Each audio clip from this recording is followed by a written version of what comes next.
we all thought that Newcastle would get something out of the game. Yeah. However, it wasn't to be.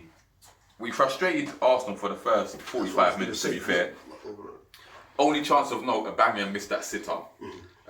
Shelby tested So what was that? Aubameyang missed the sitter. You're going to be saying that a few times. Yeah. He's done. Aubameyang's done. Yeah. And then Shelby tested Ramsdale. Good save onto the woodwork. And to be fair, I suppose that was our game plan to frustrate Arsenal, and it kind of worked for the first 45 minutes. But we don't have a great record at the Emirates anyway, and to withstand that amount of pressure for 90 minutes was always going to be impossible. However, we should have had a penalty. Yeah. I was going to say that also. So I was going to say, obviously the goals need to come, but you can already see a different the way you're moving the ball. And spacing, you can see the progression. We're moving the ball with confidence. We're actually looking for the ball, and we're actually trying to attack. Even though it was hard in this game, we're still trying. On the break, we still looked. We could have created something. It's all a bit of fine-tuning. You can see what's been done. Yeah, and Wilson alluded to that, how they're a lot fitter now because they came into the first game of the season unfit because they pretty much took the first week before the season off, just to chill, which makes no sense. But yeah, second half started, and then it was Saka that got the first goal, wasn't it? I mean, yeah. It would. Lascelles. What? You know, VAR is there for a reason. So you play to the whistle and let VAR sort it out if there's an offside. My man's appealing for offside when the man's about 3 yards onside. It makes no sense. Yeah, instead of trying to attack the ball, he's standing there appealing for offside.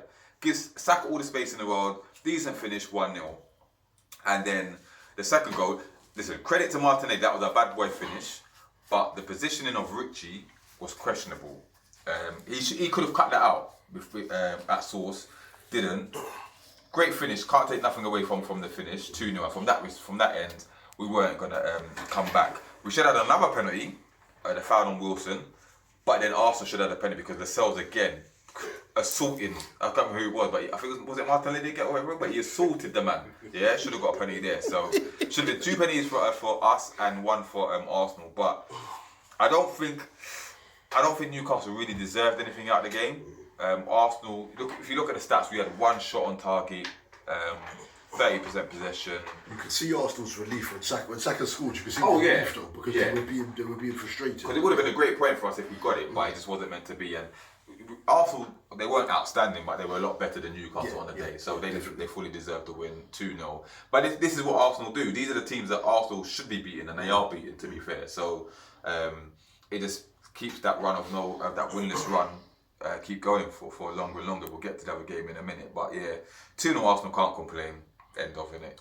I got a question for you because what do you think of John Joe Shelby? Do you think he's pivotal to your team, or do you think he needs to be moved on? Because he is a baller, but he's never lived up to his potential. Yeah, I personally think that under Bruce, shocking. I would have said get rid of him straight away. I mean, he epitomised it when he came on against Spurs, and got himself sent off. He looked lazy, looked out of shape, and them stupid challenges. He seems to be rejuvenated under Eddie Howe. He's been one of our best players in the last few games. And he's the best on the ball, best passer of the ball that we have. So if we can get a decent midfield around him, because he's doing a lot more running now, but he's still not that kind of guy.